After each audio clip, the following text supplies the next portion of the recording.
Hizib Nawawi insyaallah.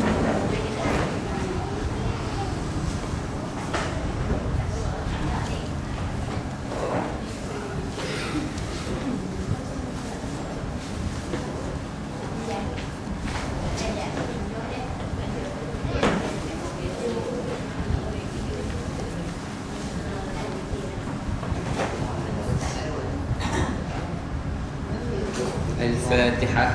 أعوذ بالله من الشيطان الرجيم. بسم الله الرحمن الرحيم. الحمد لله رب العالمين الرحمن الرحيم مالك يوم الدين إياك نعبد وإياك نستعين اهدنا الصراط المستقيم صراط الذين أنعمت عليهم غير المغضوب عليهم ولا الضالين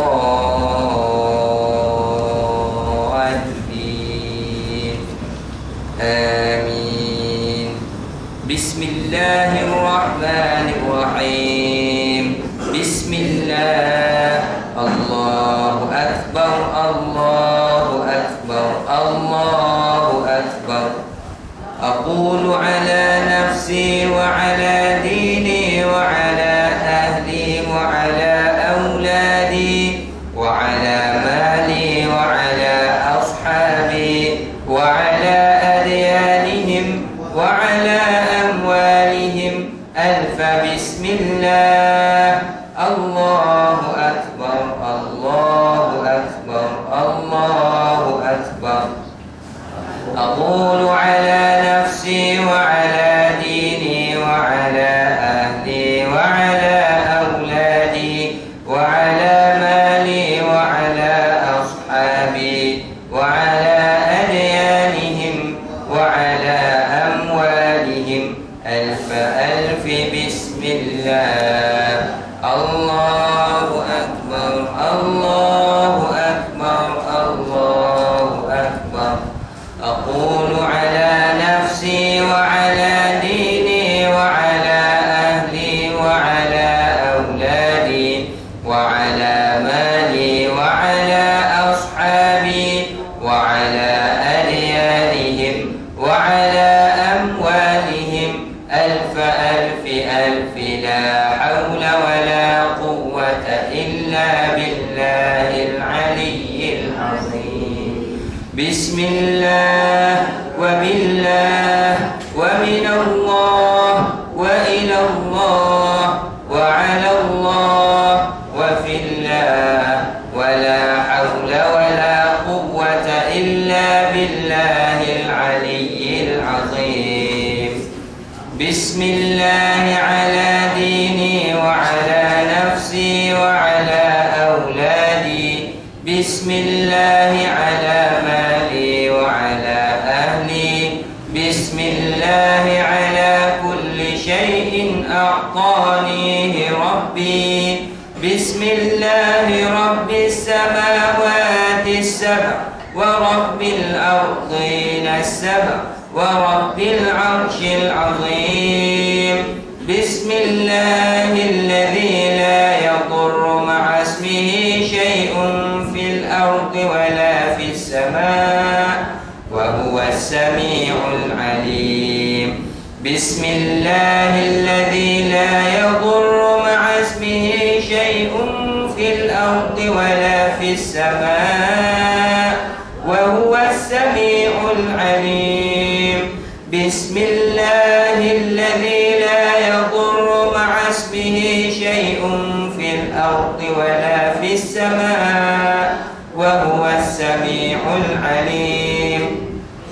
بسم الله خير الأسماء في الأرض وفي السماء. بسم الله أفتتح وبه أختتم.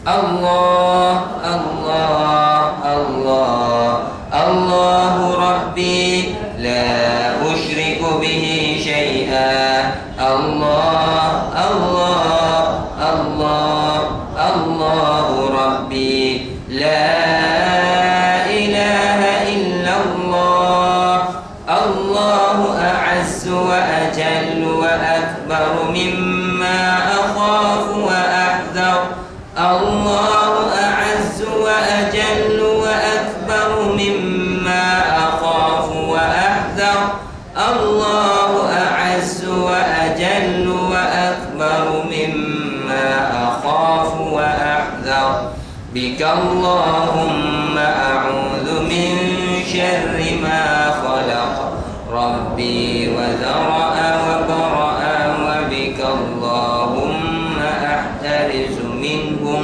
وبك اللهم أعوذ من شرورهم وبك اللهم أدرأ في نحورهم وأقدم بين يدي وأيديهم بسم الله الرحمن الرحيم قل هو الله أحد الله الصمد لم يلد ولم يولد ولم يكن له كفوا أحد بسم الله الرحمن الرحيم قل هو الله أحد الله الصمد لم يلد ولم يولد ولم يكن له كفوا أحد بسم الله الرحمن الرحيم قل هو الله أحد الله الصمد لم يلد ولم يولد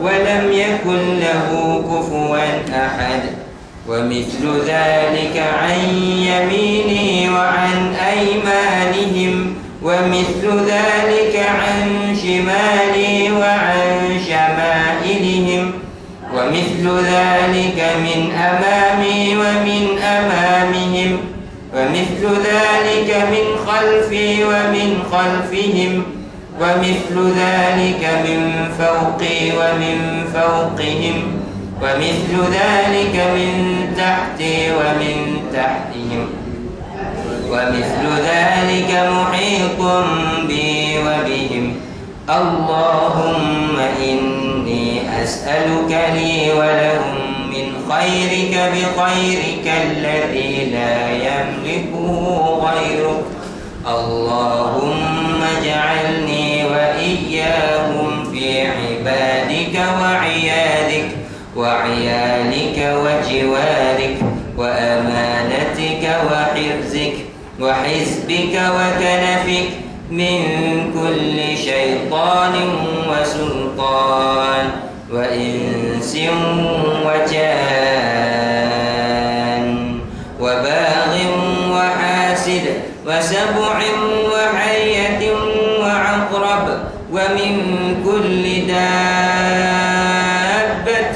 أنت آخذ بناصيتها إن ربي على صراط مستقيم حسبي الرب من المغلوبين حسبي الخالق من المخلوقين حسبي الرازق من المرزوقين حسبي الساتر من المستورين حسبي الناصر من المنصورين حسبي القاهر من المقهورين حسبي الذي هو حسبي حسبي من لم يزل حسبي حسبي الله ونعم الوكيل حسبي الله من جميع خلقه إن وليي الله الذي نزل الكتاب وهو يتولى الصالحين وإذا قرأت القرآن جعلنا بينك وبين الذين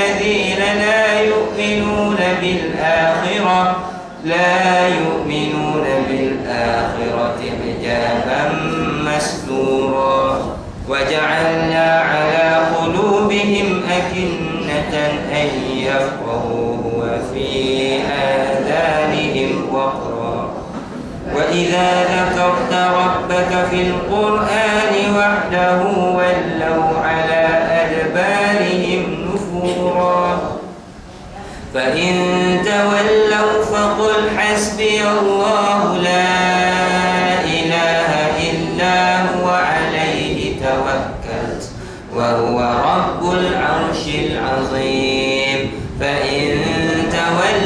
فقل حسبي الله لا إله إلا هو عليه توكلت وهو رب العرش العظيم فإن تولوا فقل حسبي الله لا إله إلا هو عليه توكلت وهو رب العرش العظيم فإن تولوا فقل حسبي الله لا إله إلا هو عليه توكلت وهو رب العرش العظيم فإن تولوا فقل حسبي الله لا إله إلا هو عليه توكلت وهو رب العرش العظيم فإن تولوا فقل حسبي الله لا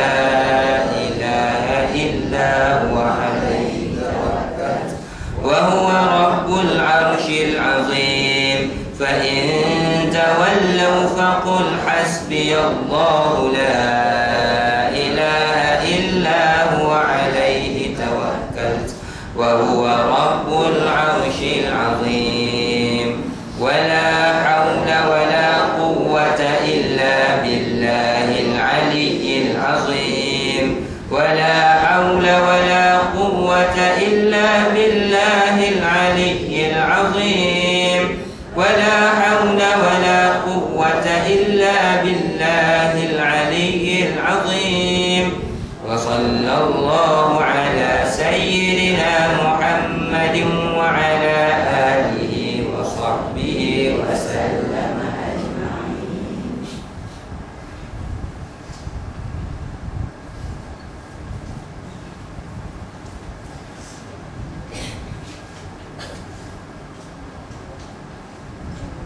خبأت نفسي في خزائن بسم الله الرحمن الرحيم أقفالها ثقتي بالله مفاتيحها لا حول ولا قوة إلا بالله أدافع بك اللهم عن نفسي ما أطيق وما لا أطيق لا طاقة لمخلوق مع قدرة الخالق حسبي الله ونعم الوكيل وصلى الله على سيدنا محمد وعلى آله وصحبه وسلم أجمعين وصلى الله على سيدنا محمد وعلى آله وصحبه وسلم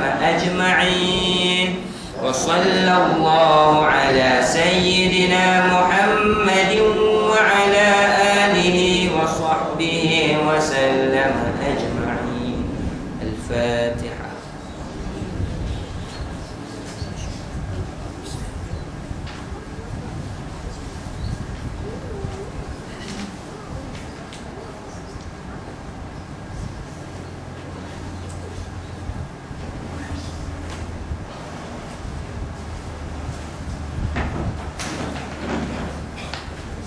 أعوذ بالله من الشيطان الرجيم بسم الله الرحمن الرحيم الحمد لله رب العالمين والصلاة والسلام على أشرف الأنبياء والمرسلين وعلى آله وصحبه أجمعين اللهم فقهنا في الدين وعلمنا التأويل واهدنا إلى صراطك المستقيم اللهم اجعلنا من الناجحين والفائزين في الدنيا والآخرة اللهم يسر لنا أمورنا ورحمة لقلوبنا وسلامة في ديننا ودنيانا برحمتك يا أرحم الراحمين اللهم انصرنا فإنك أنت خير الناصرين وافتح لنا فإنك أنت خير الفاتحين واغفر لنا فإنك أنت خير الغافرين وارحمنا فإنك أنت خير الراحمين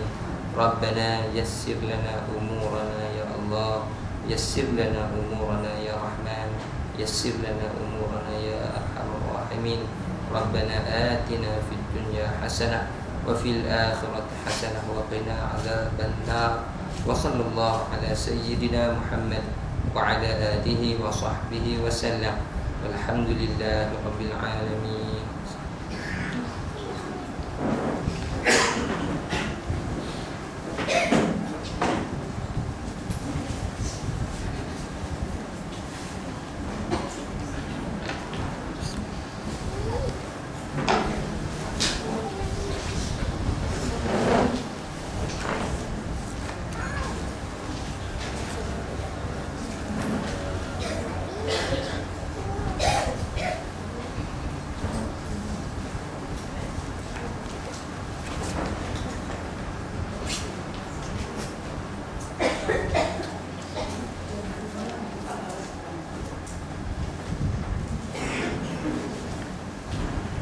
أعوذ بالله السميع العليم من الشيطان الرجيم. بسم الله الرحمن الرحيم. الحمد لله ثم الحمد لله نحمده ونستعينه ونستغفره ونعوذ بالله من شرور أنفسنا ومن سيئات أعمالنا من يهده الله فلا مضل له ومن يضلل فلا هادي له أشهد أن لا إله إلا الله وحده لا شريك له وأشهد أن محمدا عبده ورسوله اللهم صل على سيدنا محمد وعلى آله وصحبه وسلم أما بعد. Alhamdulillah, syukur kepada Allah Subhanahu wa taala. Pada pagi ini insya-Allah kita akan sambung perbincangan kita dalam bab sifat mazmumah yang kelima insya-Allah. Bulan yang lalu kita telah bincang bab hasad dengki. Bulan ini insya-Allah kita masuk bab kasih kepada harta. Mudah-mudahan Allah Subhanahu wa taala melimpahkan kurnianya kepada kita semua insya-Allah. Tahun baru ni lah, awal Muharram, mudah-mudahan kekuatan kita semakin bertambah dengan keizinan Allah Subhanahu wa taala insya-Allah. Macam mana sabda Nabi sallallahu alaihi wasallam, ni'matani maghbunun kathirun fihima 'indan nas as-sihhatu wal faragh. Kata Nabi sallallahu alaihi wasallam, ada dua nikmat yang manusia sering lupa dan alpa. Apa dia? Yang pertama nikmat as-sihhatu, nikmat sihat, wal faragh, nikmat masa lapang. Nikmat sihat dan nikmat masa lapang akan sampai kepada kita waktu di mana kita tidak sihat walaupun kita lapang. Akan sampai masanya pada kita waktu itu kita sihat tetapi kita tidak lapang. Maka dua nikmat ini, nikmat sihat dan masa lapang ini merupakan kurniaan Allah Subhanahu wa taala. Itu yang kata Fudail bin Iyad, tetaplah engkau di dalam mensyukuri nikmat Allah, kerana tidak akan terasa nikmatnya air itu melainkan kepada orang yang benar-benar haus. Tetaplah engkau di dalam mensyukuri nikmat Allah, kerana tidak akan mensyukuri nikmat orang yang nikmat air itu melainkan kepada orang yang sangat-sangat dahaga. Orang yang sangat-sangat dahaga baru dia tahu nikmatnya air. Orang yang hidup dan melimpah ruah dengan air, dia tak rasa dahaga, maka dia tak berasa pentingnya nikmat.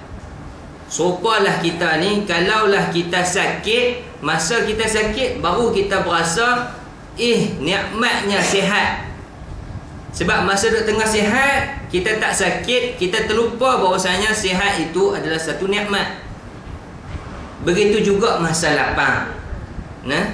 Ketika mana kita lapang, maka kita banyak habiskan masa kita dengan aktiviti-aktiviti yang kadang-kadang tidak menjuruskan mendapat keridaan Allah Subhanahu wa taala.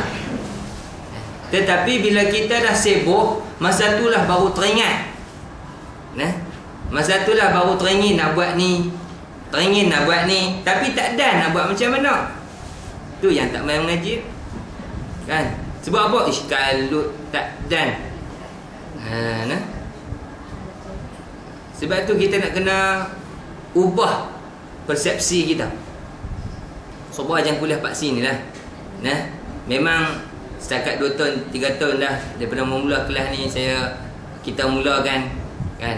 Tahun ni dah masuk tahun kedua kita buat kuliah ni. Kan? Alhamdulillah masuk tahun ketiga dah.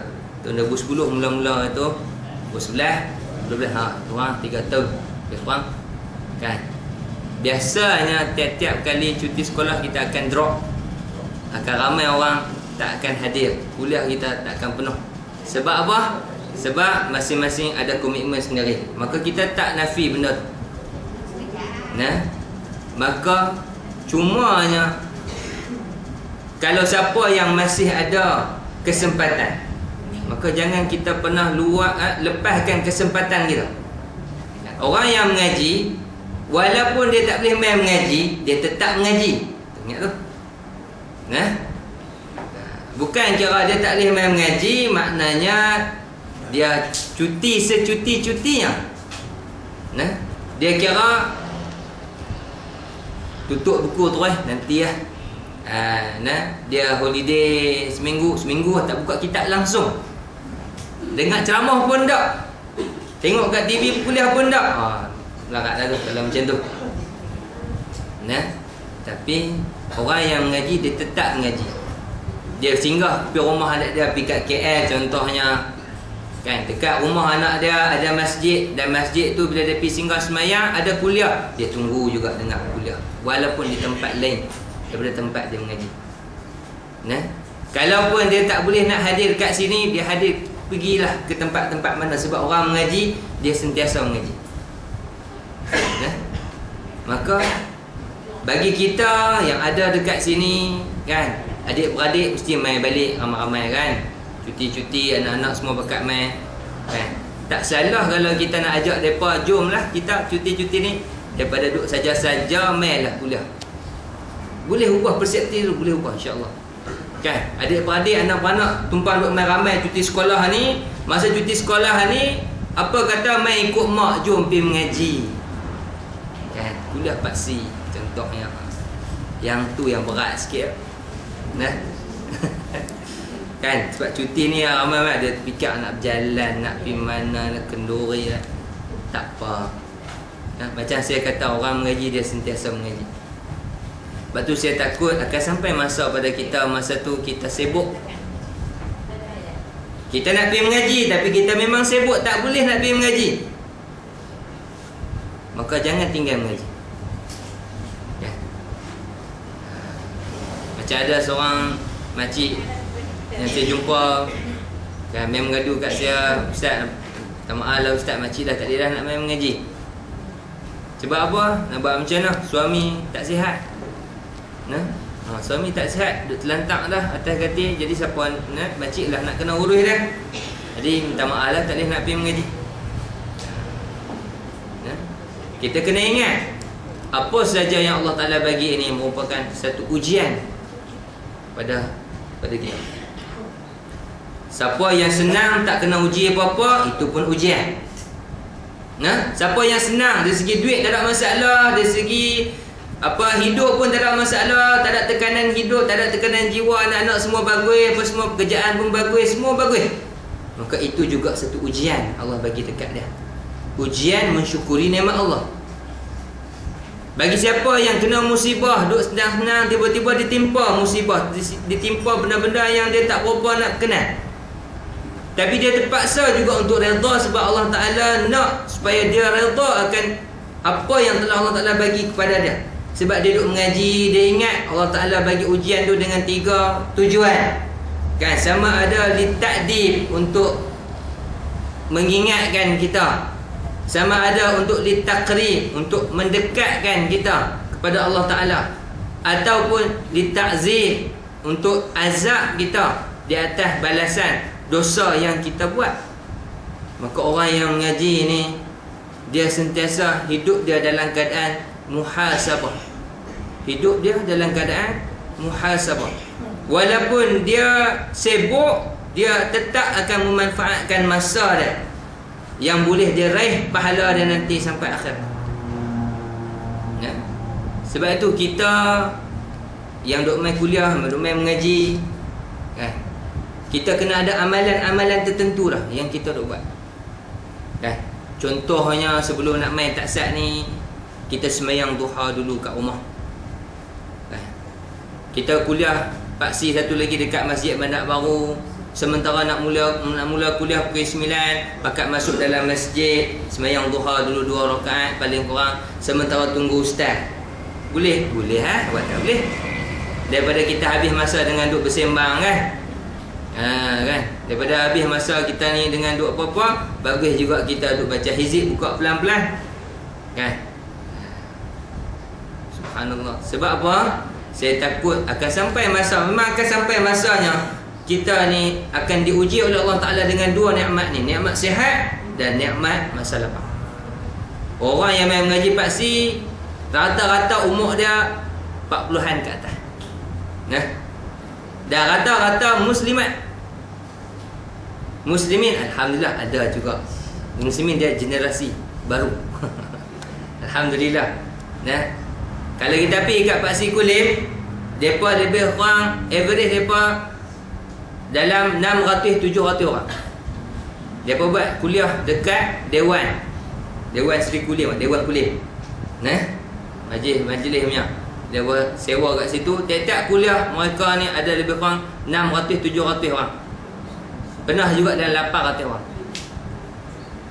Nah, tapi saya nak abang bukan kuantiti yang menjadi keutamaan. Kesedaran kita dalam main mengaji. Walaupun main sikit, tetapi orang yang main itu dia digerakkan hati dia oleh Allah Ta'ala. Nah, sebab tu kita yang main, kita main mengaji, saya yang main mengajar, tujuan kita lillahi ta'ala. Tak dia buat benda lain, tak dia. Kita buat benda lain maka tak jadi, tak dapat apa, sia-sia. Na'udzubillah. Ya. Kita main segi kesian lah, tak ada ustaz, tak ada orang pula segi. Nah, ustaz tinggal seorang, kesian. Main pilah. Nah. Kan? Ustaz pun main mengajar, main sajalah, asalkan masyuk sudah. Serupa benda-benda yang macam ni, na'udzubillah, menghilangkan barakah apa yang kita buat. Nah. Baik. Sebab itulah mudah-mudahan orang kata apa, Allah bagi peluang kat kita sampai kepada tahun hijrah yang baru ni kan, Muharram 143. 143 duduk pening lagi. Sudah kita kan 1433 ke 1434 ke 35. Yang tu berat sungguh lah kita. Nah. Kita dah masuk 1434 hijrah dah tuan-tuan. Nah, usia kita ni kalau dibandingkan kita ni lebih tua. Sebab tahun Islam dengan tahun Masihi, dia tiap-tiap tahun dia beza lebih kurang 11 ataupun 10 hari. Sebab kiraan tahun Masihi 365, tahun Islam 355 ataupun 354. Nah, ini bermakna usia kita sebenar bila setiap tahun usia kita bertambah 10 hari. Usia sebenar ikut tahun Hijri, ikut tahun hijrah. Nah, sebab tahun hijrah ni dia awal lagi 355 atau 354 macam tu. Maka tiap-tiap tahun usia kita yang sebenar setahun akan lari lebih 10 hari. Nah, kalau setahun 10 hari, kalau ada 50 tahun, maknanya ada 500 hari. Makna usia kita yang sebenar adalah lebih tua daripada usia Masihi kita. Nah, dia kena biasa ingat kita ni makin tua bukan makin muda. Nak muda nanti ke akhirat kita muda balik ramai-ramai. Nah, tapi dekat sini kita makin lama makin tua. Kena terima hakikat tu. Makin lama makin berkedut kulit kita, makin lama makin berubah rambut kita, makin lama makin longgak gigi kita. Tapi apakah iman kita makin lama makin longgak juga? Apakah kefahaman kita tentang Islam makin lama makin hilang juga? Makin jahilkah kita ni? Maka itu yang perlu kita perbaiki. Tak tahulah, saya nampak macam tu lah untuk diri saya ni. Saya azam mudah-mudahan kita ni tak mau dah jahil-jahil ni, tak mau dah. Tak mau dah. Dulu kita tak tahu lah, kita belajar supaya kita tahu. Kalau boleh serba-serbi tahu dalam bab agama. Nah, sebab selama ni disebabkan kita tak tahu, banyak benda yang kita dah terlepas pandang, kita berasa tak apa. Maka benda-benda ni sebenarnya menghilangkan barakah umur kita. Kita panjang umur tapi tak ada amalan, kan? Tapi orang yang hidup dia penuh dengan amalan, walaupun panjang umur dia, kita lihat dia masih istiqamah atas tikar sembahyang, dia masih istiqamah mengaji Quran, dia masih istiqamah mai duduk dengar mengaji. Walaupun mungkin nak mai tu pikir banyak kali dengan sakit lutut, sakit kaki, sakit leher, sakit macam-macam, pinggang dan sebagainya, tapi dia gagah juga mai sebab dia fikir benda ni kalau boleh nak tumpang sampai akhirat. Sebab benda yang kita duk mengaji lah ni bukan hanya untuk kita luangkan, habiskan masa kita je, tak. Kan? Kalau siapa yang niat dia semata-mata nak lepaskan nak isi masa lapang daripada dia duk tengok TV lah ni, dia main mengaji setakat tu saja, maka rendah sangat wawasan dia tu. Wawasan orang beriman sampai akhirat. Dia boleh dapat, Allah bagi pahala dia, tapi tujuan dia, matlamat dia bukan nak isi masa lapang saja. Tak, kita nak supaya dunia yang kita tengah usahakan lah ni, sama ada kita duk main mengaji, sama ada kita duk pergi cari ikan dekat market, sama ada kita duk pergi memancing dekat sungai, sama ada kita buat apa-apa pun, tanam pokok pisang ke, kan? Tak ada masalah. Semua tu akan menjadi mazra'atul akhirah, mazra'atul lil akhirah. Tanaman yang mana akan kita kutip hasil nanti di akhirat. Kita nak supaya jadi macam tu, insya-Allah. Boleh tak? Insya-Allah. Kan? Sebab tu bila kita belajar dalam pengajian-pengajian, kuliah-kuliah paksi, kan, kita tidak menjuruhkan hanya pada satu-satu bidang ilmu saja. Memang kuliah paksi ni dia mengaji agama, tetapi kita tidak mengaji pada satu-satu tumpu, satu bab saja. Ada kitab sirah, ada kitab tafsir, ada kitab tasawuf, ada fiqh keluarga, ada fiqh fardu ain, ada hadis, supaya kita mantapkan iman kita dekat dalam ni. Kita bukan nak duduk kat sini selama-lamanya. Kita nak balik ke akhirat, negeri yang abadi. Masa tu kita tak tahu apa hasil yang kita usahakan sekarang. Kita tak nampak penat lelah kita ni Allah ganjarkan pahala sekian. Kita tak nampak. Lah ni memang tak nampak. Segala peluh yang duk menitik bila kita panas, tambah-tambah orang perempuan pakai kelumbung, dia tahu lah, kan? Saya pun tak tahu, kan? Tapi panas-panas pakai juga kelumbung, pakai juga kain tudung. Sebab apa? Nak patuh syariat Allah Ta'ala. Maka setiap peluh, setiap titisan yang keluar itu kerana ingin mendapatkan redha Allah Ta'ala, insya-Allah semua tu adalah ganjaran di sisi Allah Ta'ala. Abang kata apa saja yang kita buat semuanya adalah ibadah. Ibadat semua. Kita cuti, ambil masa sat bersama orang keluarga, pergi berjalan-jalan pun ibadat. Kita pergi shopping kompleks, kita pergi beli apa-apa, kan? Kita niat mudah-mudahan kita pergi ni dapat juga kita ni meneratkan hubungan silaturahim sama-sama adik-beradik, lama dah tak jalan sekali, pergi dapat juga pahala. Sampai waktu semayang kita singgah saat semayang kat surau, macam mana kita kalut pun sampai waktu semayang kita semayang, maka itu menjadi keutamaan kita. Allah sentiasa menjadi keutamaan kita dalam harian. Apa pun yang kita buat, amalan harian kita, Allah sentiasa jadi keutamaan kita. Sebab kita tak mau dah sebelum ni, disebabkan kita jahil, kita terlepas banyak benda, dosa-dosa yang lampau-lampau, dosa-dosa yang dulu-dulu menyebabkan kita hari ni kadang-kadang Allah bagi kafarah. Siapa yang dah mula main mengaji berjinak-jinak macam ni, siapa yang dekat hati dia dah dengan masjid, dekat hati dia dah dengan Allah Ta'ala, kalaulah dihitung balik, kadang-kadang Allah bagi dah dia kafarah yang dulu-dulu. Contohnya macam mana? Anak dia tak mau dengar cakap, harta dia jadi tak berkat. Sebab apa? Sebab dulu dia pun macam tu.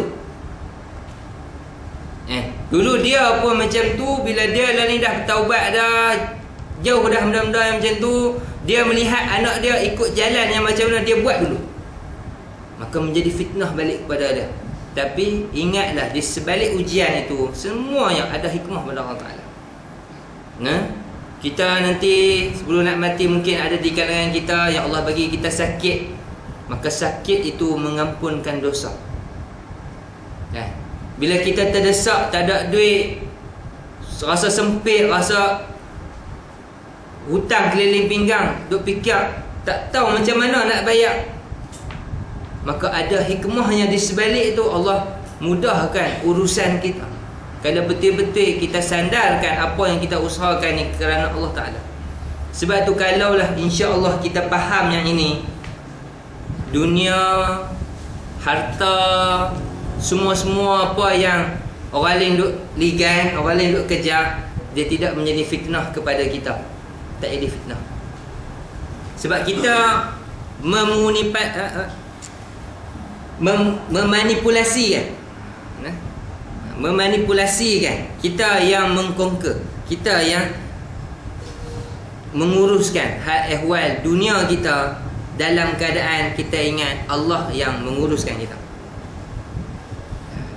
Tu kena faham tu bahasa tauhid.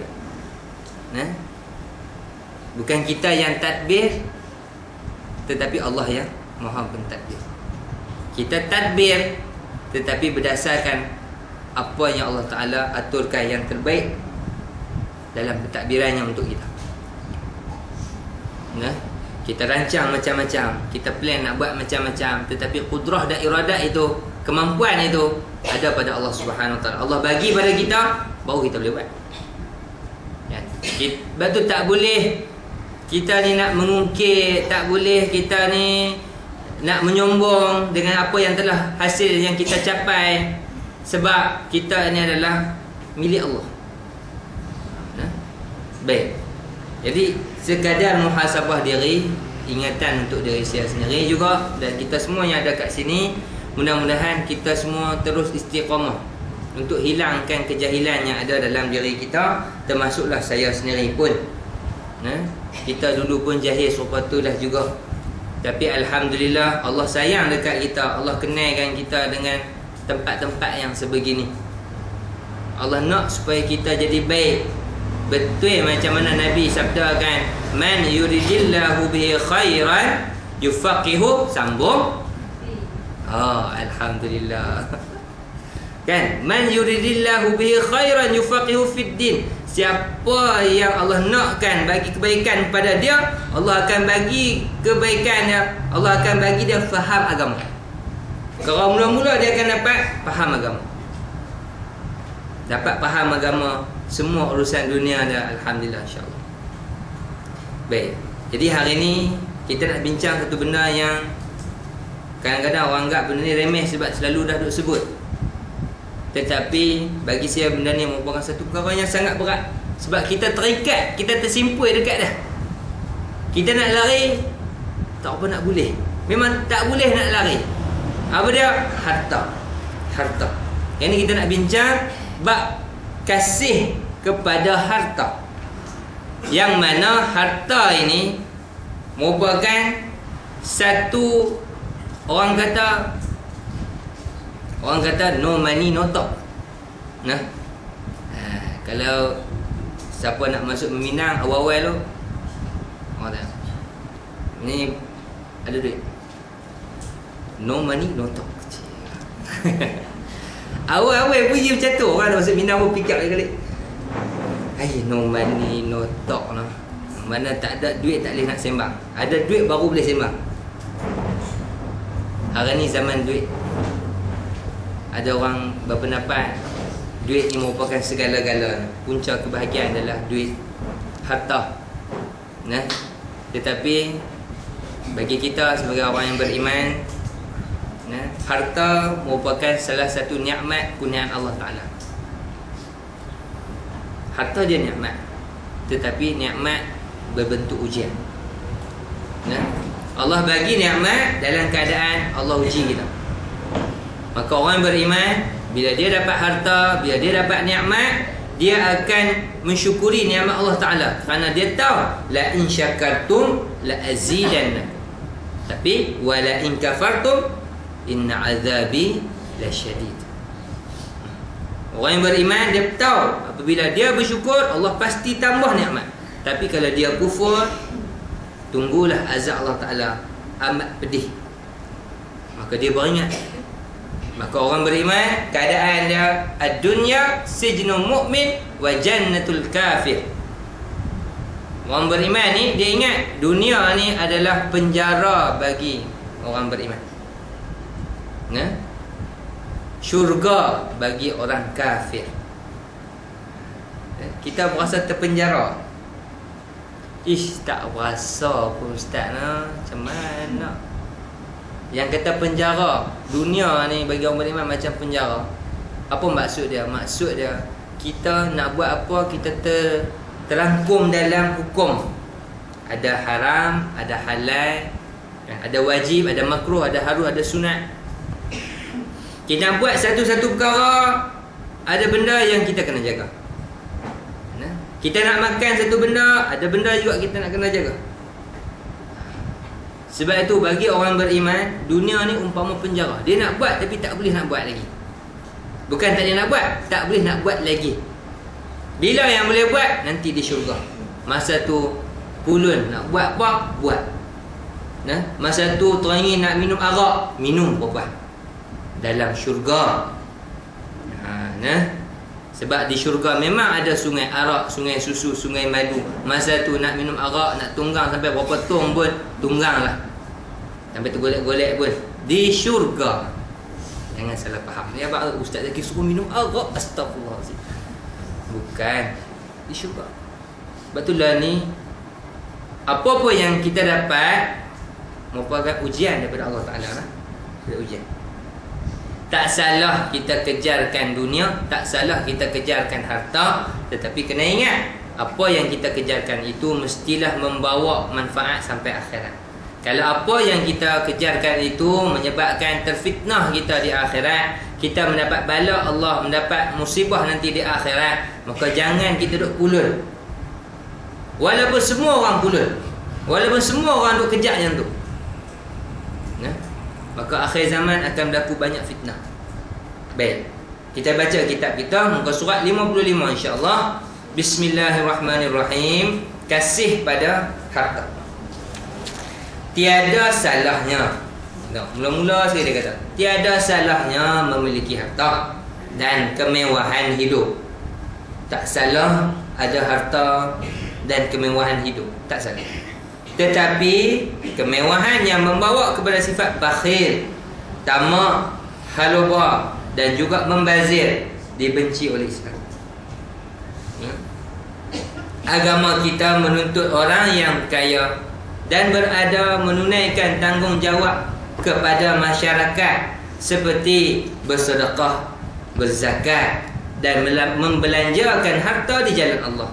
Firman Allah, أعوذ بالله من الشيطان الرجيم يا أيها الذين آمنوا لا تلهكم أموالكم ولا أولادكم عن ذكر الله ومن يفعل ذلك فأولئك هم الخاسرون. صدق الله العظيم. Surah Al-Munafiqun ayat yang ke-9. Maksudnya, hai orang beriman, janganlah kamu dilalaikan oleh harta kekayaanmu dan anak pinakmu daripada mengingati Allah. Sesiapa berbuat demikian, maka tergolonglah mereka di kalangan orang yang rugi. Macam saya kata tadi, Allahu ghayatuna, Allah adalah matlamat kita, Allah adalah keutamaan kita. dalam ayat ini Allah Subhanahu Wa Taala sangat-sangat kasih dekat kita. Allah didik kita, Allah bagi tahu siap-siap dekat kita. Allah yang merupakan Tuhan kita, merupakan cinta kita yang paling agung. Siapa yang dapat cinta pada Allah, maka dia akan dapat cinta pada Rasulullah. Tapi syarat untuk dapat cinta pada Allah, mestilah dia cinta Rasulullah dulu. Dan cinta Rasulullah itu salah satunya dengan cara mengikut sunnah baginda dan dengan cara menelusuri. Telusur, kita menelusuri sirah baginda Nabi sallallahu alaihi wasallam. Rasulullah sallallahu alaihi wasallam bukan kata tak boleh baginda Nabi nak kaya, dah. Rasulullah boleh sangat nak kejarkan dunia, boleh sangat. Baginda juga bukan datang daripada keturunan yang hina. Baginda datang daripada sebaik-baik keturunan Arab, iaitu Quraisy. Orang yang sangat dihormati, bangsa yang sangat dihormati di tanah Arab pada masa itu ialah bangsa Quraisy. Boleh sangat kalau nak dapat mulia dengan sebab nama bangsa, boleh sangat. Tetapi bukan bangsa yang Rasulullah perjuangkan. Kalau Rasulullah nakkan harta pun boleh sangat. Baginda Nabi bukan calang-calang, baginda Nabi adalah saudagar Islam yang sangat berjaya.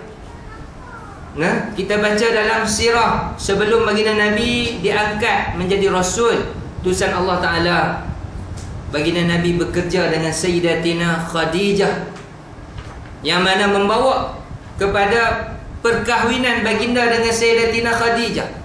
Rasulullah berjaya membawa barang dagangan, meniagakan barang dagangan Sayyidatina Khadijah dengan jayanya, membawa lipat ganda, untung yang berlipat kali ganda daripada sebelum-sebelum ni.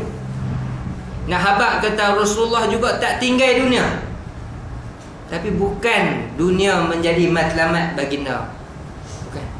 Kalau Rasulullah nak kaya, Rasulullah dikelilingi oleh semua kebanyakan sahabat-sahabat yang kaya. Sayyidina Abu Bakar As-Siddiq, Uthman bin Affan, Abdul Rahman bin Auf, itu di antara sahabat-sahabat. Umar Al-Khattab juga di kalangan sahabat-sahabat yang memang mempunyai harta yang banyak.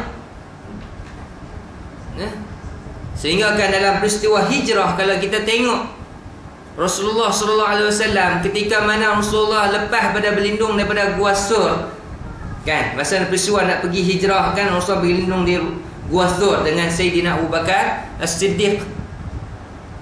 Sayyidina Abu Bakar As-Siddiq keluar pada Gua Sur dengan Rasulullah masa dalam perjalanan nak pergi ke Madinah, bertemu dengan seseorang yang bertanyakan kepada Sayyidina Abu Bakar As-Siddiq, siapakah dia? Sayyidina Abu Bakar kata, dia adalah penunjuk jalan. Sayyidina Abu Bakar As-Siddiq pada masa tu dia telah pun dikenali orang, sebab dia adalah saudagar yang sangat berjaya. Sebab itu masa dalam peristiwa Isra' juga, Sayyidina Abu Bakar As-Siddiq merupakan orang pertama sekali yang membenarkan peristiwa Isra' Mi'raj Nabi. Sebab apa? Sayyidina Abu Bakar As-Siddiq merupakan orang kaya yang memang telah pun sampai dekat Palestin tu, Baitul Maqdis, memang tahu selok belok. Tetapi Rasulullah tidak mengambil kesempatan daripada sahabat-sahabat baginda yang ada di kalangan mereka orang yang kaya. Rasulullah tak ambil kesempatan.